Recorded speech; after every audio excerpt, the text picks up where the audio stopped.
Hey, you wild women. Oh gosh, if you could see me, you'd be like, Renee, you're really shiny. I just came back from the gym.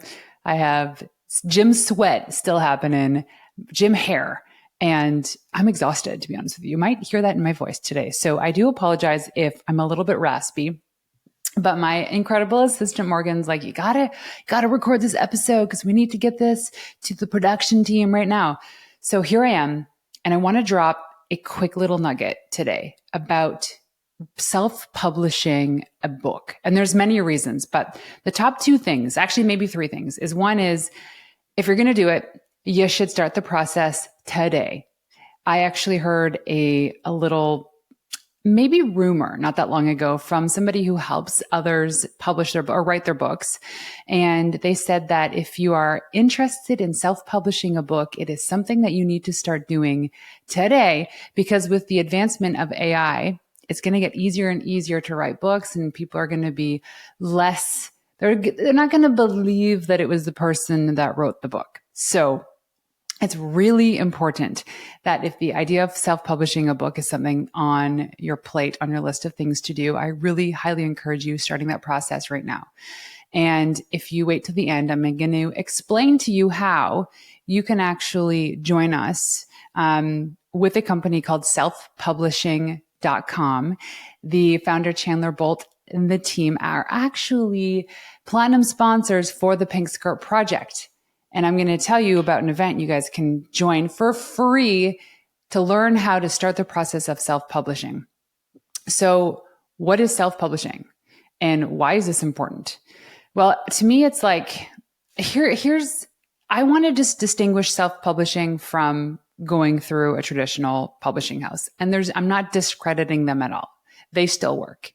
I've seen so many people go from like level 10 to 30 going through major publications, major publishing houses, as well as those that are self-publishing. So here's the thing about self-publishing. And I got this statistic from the incredible people at selfpublishing.com. They said there's three things, the biggest things, and why it's important to consider self-publishing and even consider using their product is the royalty rates. So this is one of the biggest differences, is that traditional publishing has royalty rates around 8 to 12% per book. So you're talking about like $1 or $2 a book. But when you self-publish, your royalty rates can be up to 70%. So you can be getting upwards to like on average $7 per book. That's money in your pocket.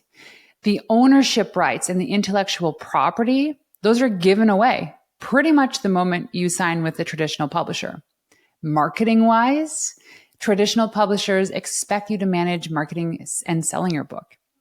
Selfpublishing.com specifically, they have a market your book program that helps authors sell their book on Amazon. So selfpublishing.com takes people from the ideation stage to fully published to selling thousands of copies of their books through book-specific online marketing. They give people all of the amenities of a traditional publishing company combined with the autonomy and freedom of self-publishing a book. You can write it as you want. You can name the book as you want. You keep the intellectual property. You get the royalties, and you can write whatever you want. The thing about traditional publishers is they often take control of a lot of the process. And I know when my husband was writing Buy Back Your Time, he had an idea for the title of the book that he wanted, and they pushed back. And inevitably, they got their way and it worked out for the best. However, if he had it his way, it would have been different. Now, I did self-publish a book. And I will say this, we're in the process of updating the edition. So I have a book called Get Covered, How to Craft, Pitch, and Tell Your Startup Story to Get More Customers that took me years to write. I did not go through selfpublishing.com, and I should have, but I did not.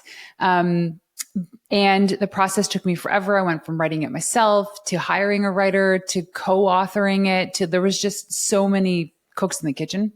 The process took a lot longer, and I will say there's no regrets because I learned a lot. But I want to tell you, come on, if you have a story in you, we all do. If you have this inkling, this desire to write a book, you are in the right place. And I'm going to give you a couple reasons why you should be doing that, but also kind of how. And then I want you to join this webinar that we're hosting in May. So First off, if you haven't gotten your tickets, go to thepinkskirtproject.com and check it out. We still have a few tickets left. And the founder of selfpublishing.com, Chandler Bolt, is coming out to speak to us about how to start the process of writing your own book. Because I genuinely believe that we all deserve to share our stories.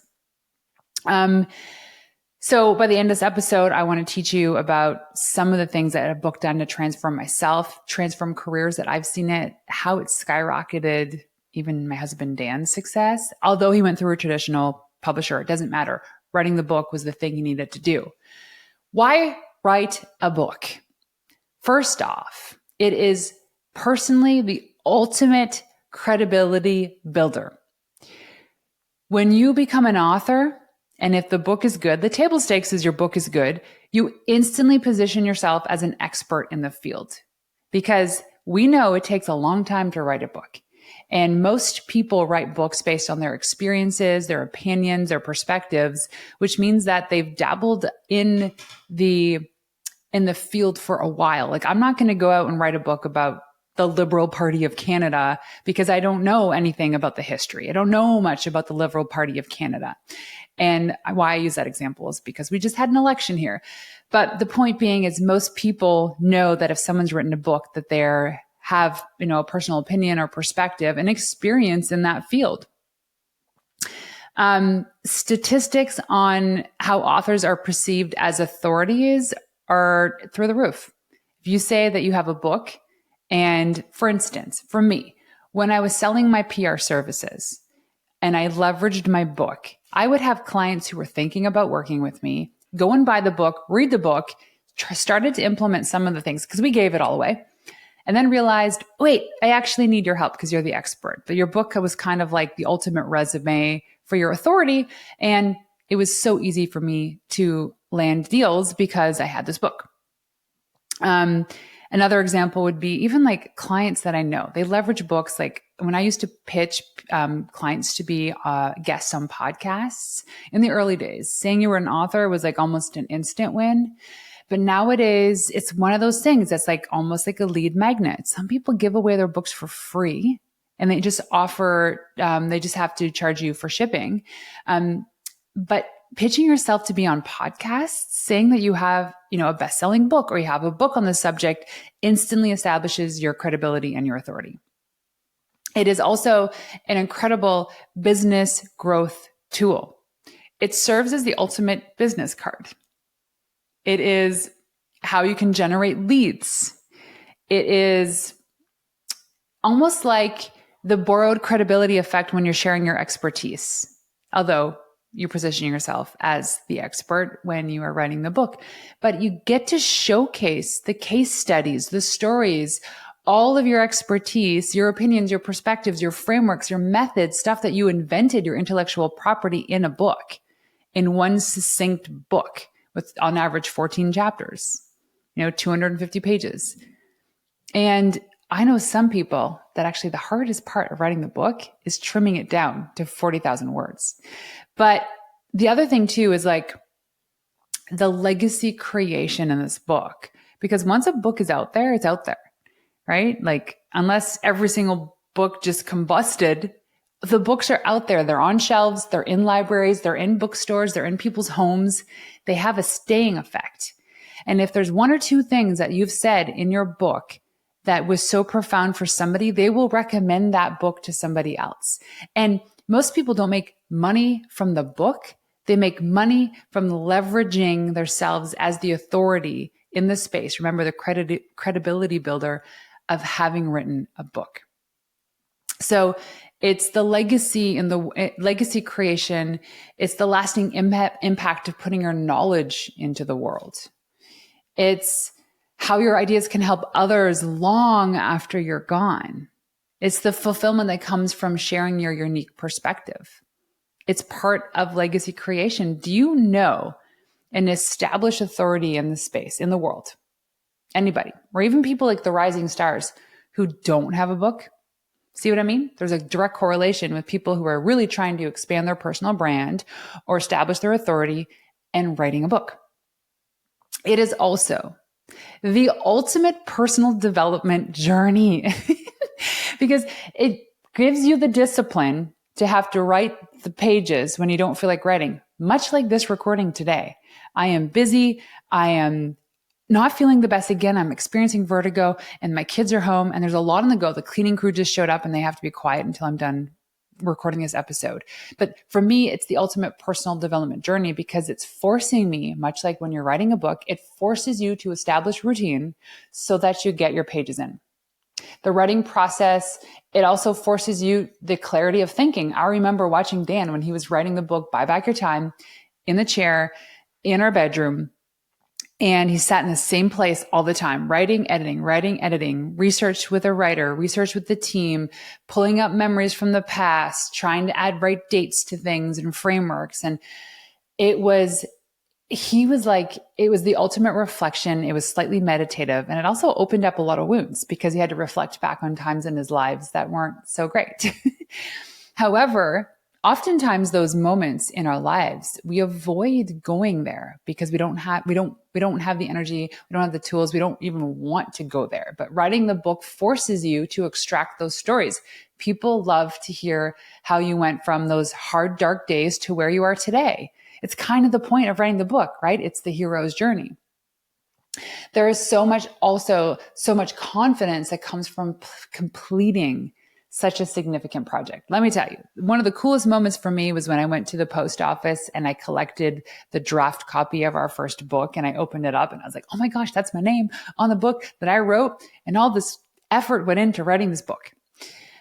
It's almost like, I know that books now are a dime a dozen, don't get me wrong. They still have significant power. But just knowing after you wrote a book, every single time you see another book, you know how much work went into that. There's a team behind it. It's not just one person. It's the writer, the editor, the designer, all the people. So there's so much that goes into writing a book. After you've done it, you have so much more appreciation for other people that have done it too. The other surprising thing that comes from writing a book is the unexpected personal insights that authors discover about themselves. It forces you to reflect back on the things that you've created, invented, the wins that you've got, the connections that you've made, the impact that you had. It's like the ultimate morning journaling activity that you get to share with the world. So I don't want to discourage anybody from even trying this process. And this is why we brought in selfpublishing.com to be a partner for the Pink Skirt Project, as well as to co-host a webinar with them coming up in May. And I'll put all the details are in the show notes. But if you go to selfpublishing.com/Renee, RENEE, the landing page to sign up for that masterclass is available. Selfpublishing.com/Renee. So here's the thing. It has worked wonders for me when I had a PR agency and I had a book about how to do PR yourselves. It's kind of like it was all the tips and tricks that we had learned to effectively position our clients as authorities in the space. And we did it for ourselves with the book. The book was like the ultimate resume. So here's where people push back on this. They say, I'm not a writer. They say, I don't have time. They say, I don't know what to write about. And they say, no one will read my book. And let me tell you, I thought about these things through too. And I wasn't going out there to be a New York Times bestseller or a Wall Street Journal bestseller. That was not my goal. My goal was to just take all these incredibly great frameworks that we had created, invented, adjusted in the world of PR and putting it out there so that other people can leverage that knowledge and expertise as well, which ultimately builds my credibility and my authority. So no, you don't have to be a writer. You don't think you have the time, but you do. You do know what to write about and people will read your book. And if you doubt it, go to this masterclass or even sign up right now. You go to selfpublishing.com and you can sign up for their program. Hundreds, if not thousands of people have already come through to write their books and they've had some really incredible success stories. So you don't have to be a writer is one of them too. They have systems to support you. You can find ghost writers to write for you. You can still learn how to write. It's not that hard. You do have time. because it's not about sitting down and writing 40,000 words in a day. It's about creating 20-minute chunks every single day where you sit down at your desk or you sit down at your dedicated writing place and you write 1 or 2 paragraphs or maybe a page. And let me tell you, once you get into the flow of writing, things come like boom, boom, boom. I know I've written 3 chapters in a day because it was just like ultimate download. And then I didn't write for 2 weeks. There was no deadline for me for our book. The thing about self-publishing is that you can create your own deadline. It's arbitrary. Or if you want to match it up with the big launch that you're doing, it's ultimately up to you. And to answer the question, I don't know what to write about. If you're even inquiring about writing a book, you already do know what to write about. So whatever your field of expertise is, there's lots there. And this is the thing, is like your book doesn't have to be 14 chapters. Your book doesn't have to be 40,000 words. You could have small series.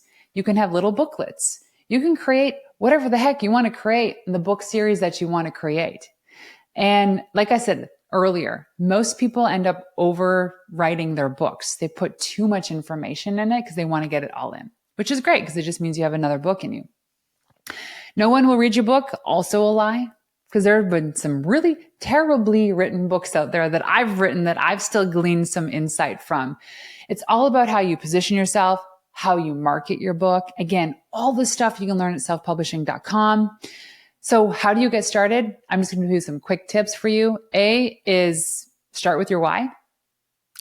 Clarify the purpose of you writing this book. Who is this for? Why are you doing this? What's the intention for you personally, professionally? What's your book structure? Is it going to be 14 chapters? That's cool. Draft out a title of the book. Draft out what each chapter is about. Don't overthink it. This is your 30,000 foot view.